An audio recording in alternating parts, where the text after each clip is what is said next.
On the northeastern shoulder of South America, nestled between Guyana, French Guiana, and Brazil, lies a nation that exists outside the familiar narratives of the continent.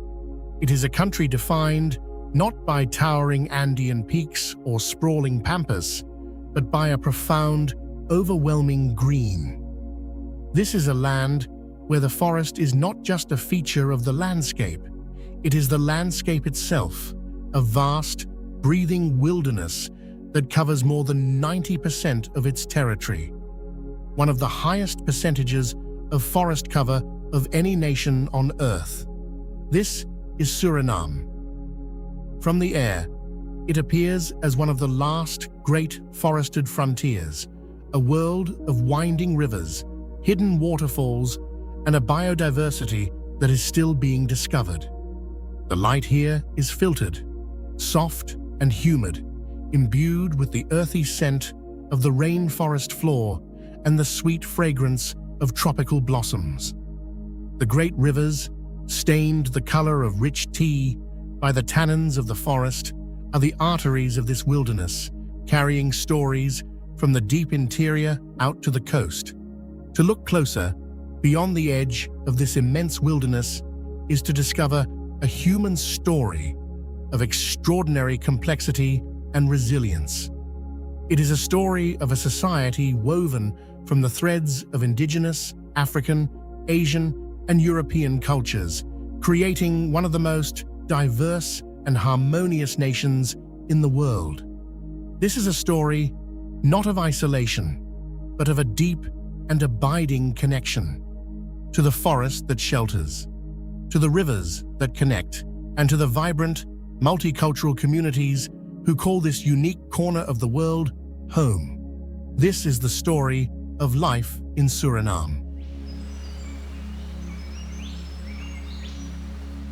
Life in Suriname is shaped by a gentle, unhurried rhythm, one that is deeply attuned to the tropical climate and the natural world.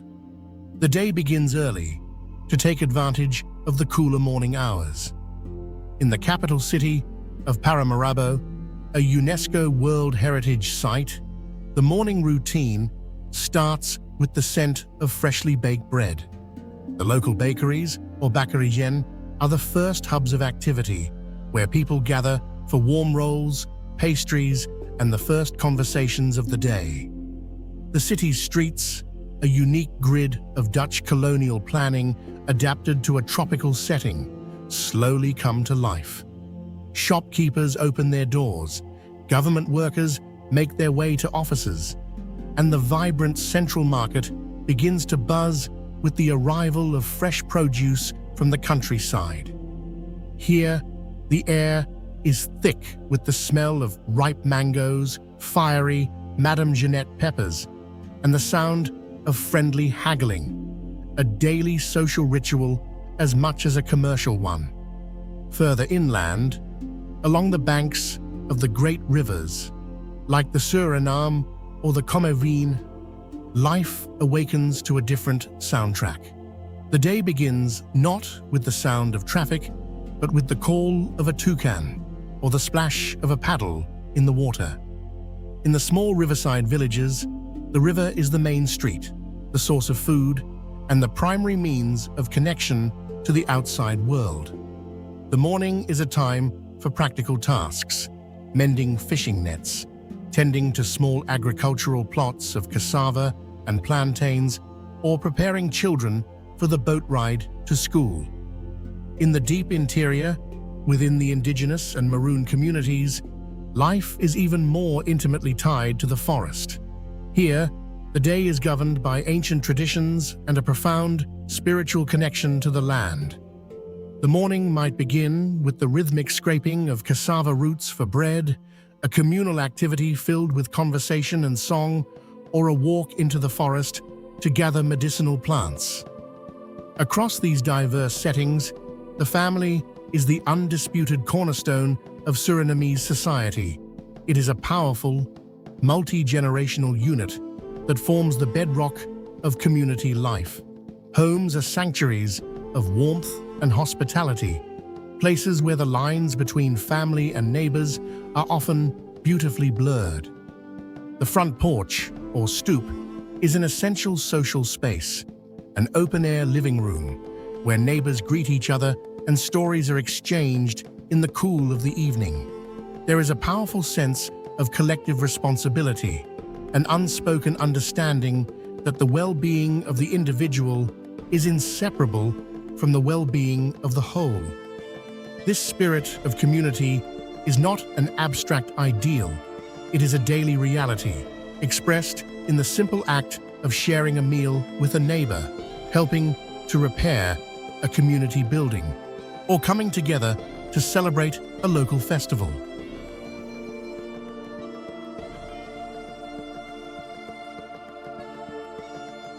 To understand Suriname is to understand its extraordinary multicultural identity. This is not a melting pot where cultures dissolve into one, but a mosaic where distinct traditions coexist and interact while retaining their unique character. The nation's soul is a rich fusion of its indigenous peoples, the original inhabitants of this land, and the descendants of those who came later, often under duress. The Maroons, descendants of Africans who escaped slavery and established independent communities in the rainforest, have preserved a rich cultural heritage with deep roots in West Africa. Their societies, with their own languages, intricate wood-carving traditions filled with symbolic meaning, and deep oral histories, are a powerful testament to resilience and the fight for freedom. Their spiritual life is often guided by Winti, a traditional Afro-Surinamese religion that honors ancestors and nature spirits, a worldview deeply connected to the forest that gave them refuge. From the mid-19th century, contract laborers were brought from other parts of the world, adding new vibrant threads to the cultural fabric. The Hindustani, descendants of Indian immigrants, brought their languages, religions, and culinary traditions, which have become an integral part of the national identity. The Javanese, from what is now Indonesia, introduced their own unique customs, the delicate sounds of gamelan music, and a philosophy of harmony and respect. Chinese laborers and later merchants established a community that has become a vital part of the country's economic and social life. Layered over this is the influence of the Dutch, the former colonial power, which is visible in the architecture, the legal system, and the official language. Yet binding these diverse groups together is Sranan Tongo, a Creole language born in Suriname that serves as a lingua franca, a symbol of a shared, unique Surinamese identity. This complex history has created a society where mosques, Hindu temples, synagogues, and Christian churches stand side by side. People celebrate each other's religious and cultural festivals with genuine respect and participation, a harmony that is a source of immense national pride.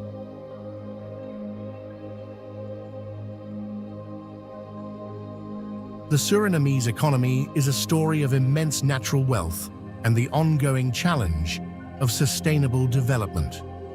For centuries, the nation's fortunes have been tied to the extraction of its natural resources. The mining sector, particularly for gold and bauxite, has long been the backbone of the economy, alongside a more recent and promising offshore oil industry. These industries are major sources of revenue and employment, but they also present significant environmental and social challenges, particularly in the remote interior. Forestry and agriculture are also vital pillars. The coastal plains, especially in the district of New Nickerie, are the country's rice bowl, while the fertile lands along the rivers support the cultivation of bananas, plantains, and a rich variety of other tropical produce. For many Surinamese, work is found in small, family-owned businesses. The local winkle or shop, a small restaurant, a mechanic's workshop, or a tailor's studio. A thriving informal economy exists alongside the formal one, a testament to the entrepreneurial spirit and the necessity of making a living in a challenging economic climate. This is the woman selling homemade peanut punch from a cooler on a street corner, the man who repairs bicycles from his yard, the artisan selling hand-carved calabash bowls at the market. The public sector is also a major employer, providing jobs in government administration, healthcare, and education. In the coastal and riverside communities, fishing remains a traditional and essential way of life, providing both sustenance and income. The tourism sector is small but growing, focused on the country's unparalleled natural beauty and cultural diversity. However, the economy is not without its struggles. It is one of the smallest in South America and is vulnerable to fluctuations in global commodity prices. Economic instability and high inflation are persistent challenges that affect the daily lives of its people, requiring a spirit of resilience and resourcefulness to navigate.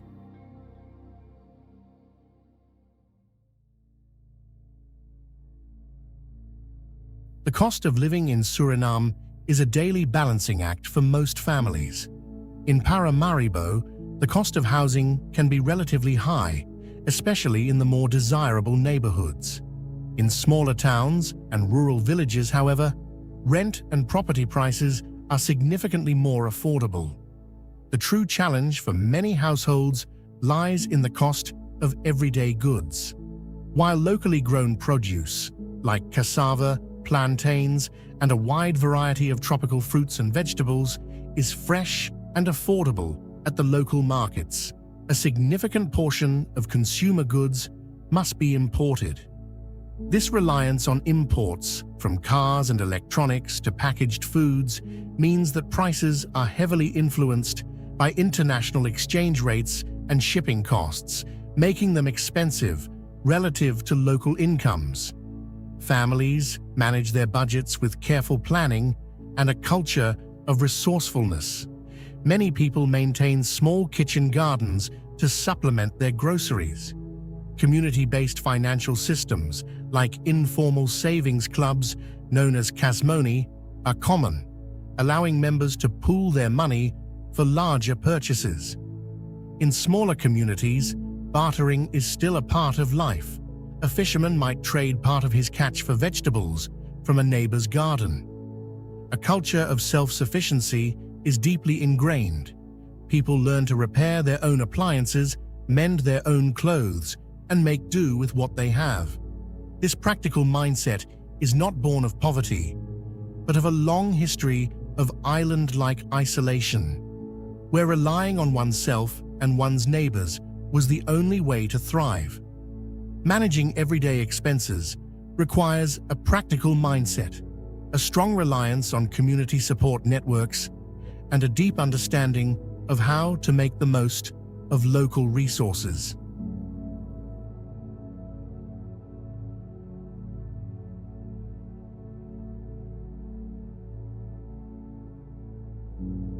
Surinamese food is a direct and delicious reflection of its multicultural soul.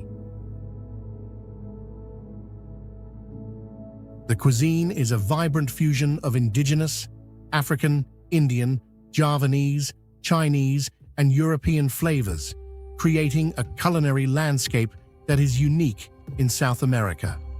A shared meal is the centerpiece of family life, a daily ritual that reinforces bonds and celebrates the country's rich heritage. One of the most beloved national dishes is roti, a soft, flaky flatbread, often stuffed with seasoned ground yellow split peas, served with chicken curry, potatoes, and vegetables, a clear legacy of the country's Hindustani community.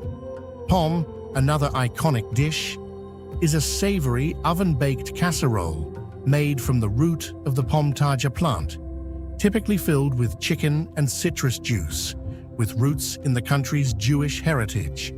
The Javanese influence is tasted in dishes like nasi goreng, fried rice, and bami, fried noodles, which have become staples across the country. From the Afro-Surinamese community comes a rich tradition of soups and one-pot dishes like heri, a hearty meal of boiled ground provisions like cassava, sweet potato, and plantain, served with saltfish, a dish with deep historical roots in the time of slavery. The rivers and the sea provide an abundance of fresh fish, which is often grilled, fried, or stewed in a flavorful coconut-based sauce. The street food culture is vibrant, with small stalls and roadside eateries known as warungs, offering everything from satay skewers to savory pastries. At its heart, Surinamese food is about generous flavors, fresh ingredients, and the joy of sharing. A meal is an act of love, an expression of identity, and the truest taste of the nation's diverse spirit.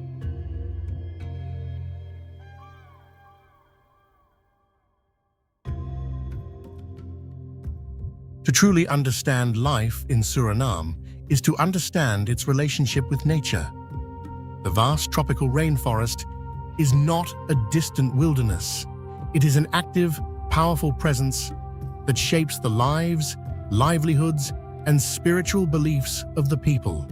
This is one of the greenest countries on Earth, a place where the air feels clean and the natural world remains profoundly intact. For the indigenous and maroon communities who live in the interior, the forest is their home, their pharmacy, their supermarket, and their temple. It is a living pharmacy, providing remedies for ailments that have been used for millennia. It is a sacred space, populated by spirits and governed by ancient laws. And their traditional knowledge of the ecosystem is a precious and vital resource. The sight of a troop of squirrel monkeys leaping through the canopy, the flash of a scarlet macaw overhead, or the glimpse of a giant river otter in the water are not exotic encounters. They are parts of the fabric of daily life. For all Surinamese, the country's rivers are its highways. They are the primary means of transport and communication for hundreds of communities, connecting the remote interior to the coastal heartland. Life in the riverside villages is dictated by the rhythm of the water, the rise and fall of the tides, the seasonal rains, and the bounty of fish it provides. The outdoors is the national playground. On weekends, families often head to recreational spots along the rivers or creeks for swimming, barbecuing, and relaxing. Fishing, boating, and hiking are not just hobbies. They are an integral part of the way of life, a way to connect with the immense, awe-inspiring, and ever-present natural world that defines their homeland.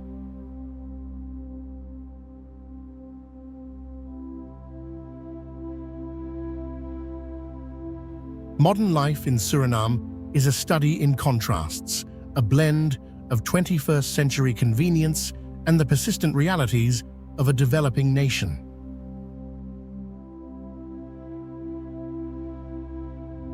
In the coastal belt, particularly in and around Paramaribo, a network of roads connects the main towns. The car is the primary mode of transport for those who can afford it, while the ubiquitous minibuses serve as the backbone of public transit. However, once you move away from the coast, the road network quickly disappears, and the river becomes the only way forward.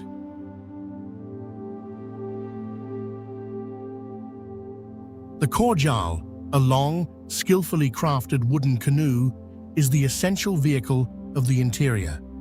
Navigating the river requires immense skill, reading the subtle currents, avoiding hidden rocks, and understanding the river's moods, a testament to the enduring importance of traditional knowledge. This duality is reflected in other aspects of life.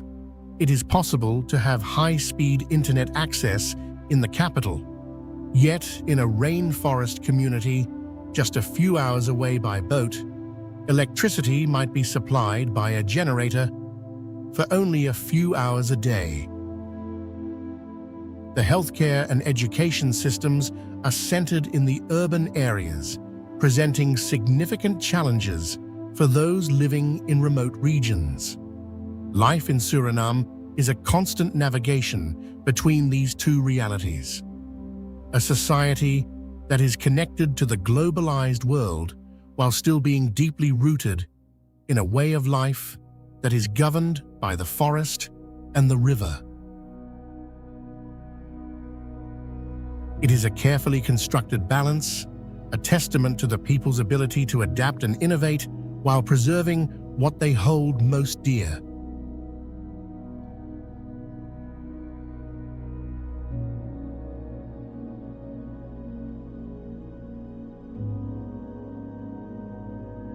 For the young people of Suriname, growing up here offers a unique blend of deep-rooted tradition and the powerful pull of the wider world.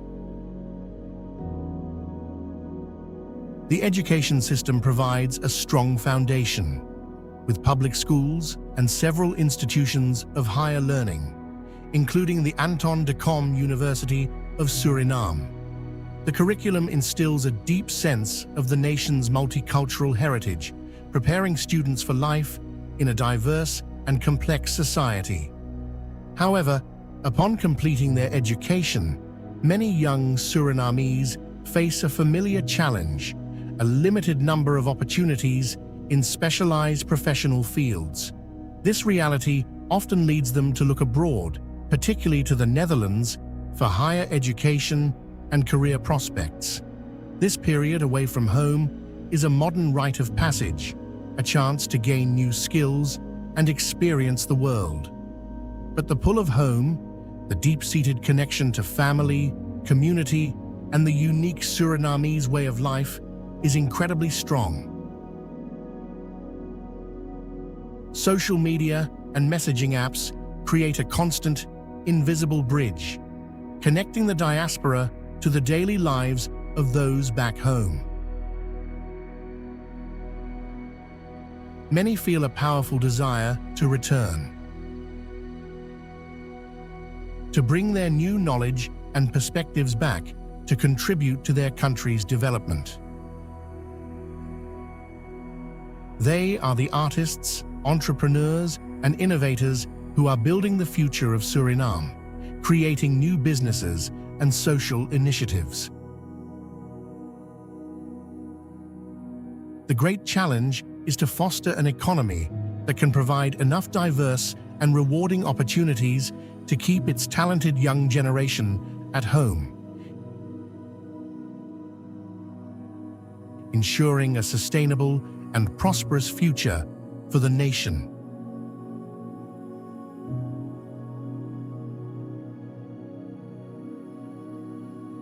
The rhythm of day and night in Suriname is a study in beautiful contrasts. The daytime is for work and activity. The sun is intense, and life is lived with a sense of purpose. The markets are bustling, the government offices are busy, and the roads are filled with the energy of a nation at work. The energy is outward-focused, a reflection of a society built on hard work, commerce, and the daily tasks of making a living. As evening falls, a profound and palpable sense of calm descends. The fierce heat of the day softens into a warm, breezy evening, and the air fills with the chirping of insects and the distant sounds of the forest. Life turns inward, toward family and community. This is a time for gathering on the porch or stoop, to chat with neighbors, for sharing the main meal of the day with family, and for simply relaxing. In the city, the scent of night-blooming jasmine might drift through the air as riverside restaurants and bars come to life, offering a place for friends to gather. In the villages, the evening is quiet and peaceful, the silence broken only by the symphony of the rainforest, a time for storytelling and rest. The Surinamese cherish this peace. The quiet nights are a time for connection, for reflection, and for restoring the bonds of community. ready for the new day.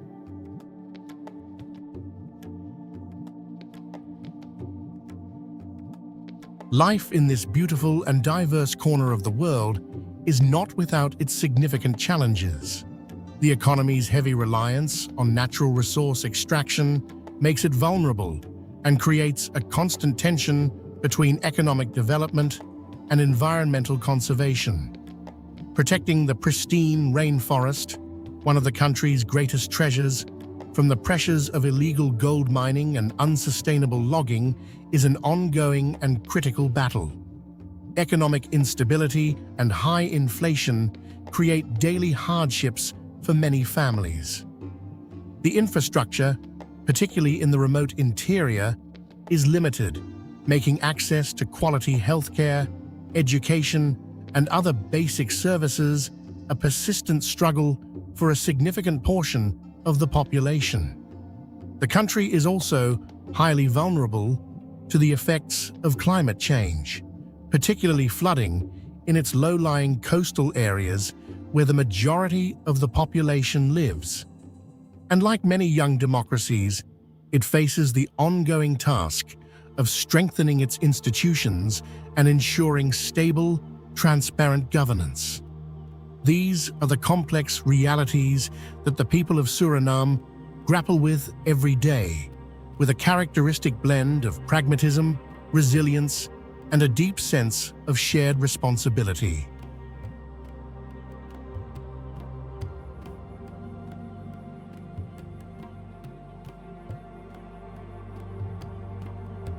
So why do people choose to stay? In a world of seemingly limitless options, what is the powerful force that anchors people to this small, remote nation? The answers are as varied as the individuals themselves, but they often circle back to the same fundamental themes. They stay for the profound, unbreakable bonds of family, for the comfort of belonging to a community where people genuinely know and care for one another. They stay for the unparalleled peace and safety, for the freedom to raise their children in a society where multicultural harmony is not just an ideal, but a lived reality. They stay for the quiet, for the gentle pace of life that allows for a deeper connection to oneself and to the natural world. In a world saturated with noise and division, Suriname offers a rare and precious tranquility, and above all, they stay for the unbreakable connection to home, to the land, to the forest, and to the rivers that are not just a backdrop for their lives, but an integral part of their identity. It is a connection that is forged in the shared history, in the diverse culture, and in the collective experience of living in a place of wild, breathtaking, and enduring beauty. It is the feeling of having roots that run as deep as the ancient trees of the forest, a sense of belonging that cannot be replicated anywhere else on Earth.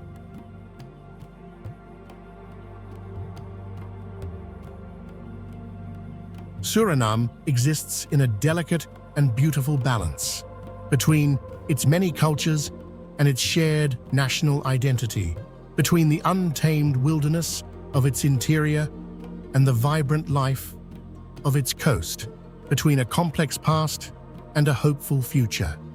It is a place shaped by the river, by the forest, and by a quiet, unyielding, and deeply admirable spirit of togetherness. Here, life is not measured in grand events, but in the steady rhythm of the seasons, in the warmth of a shared meal, in the comfort of a diverse community, and in the simple, profound beauty of the everyday. It is a living testament to the idea that a nation's greatest wealth is not what lies beneath its soil, but what lives in the hearts of its people. This is the quiet, resilient, and truly unique rhythm of life on South America's hidden frontier.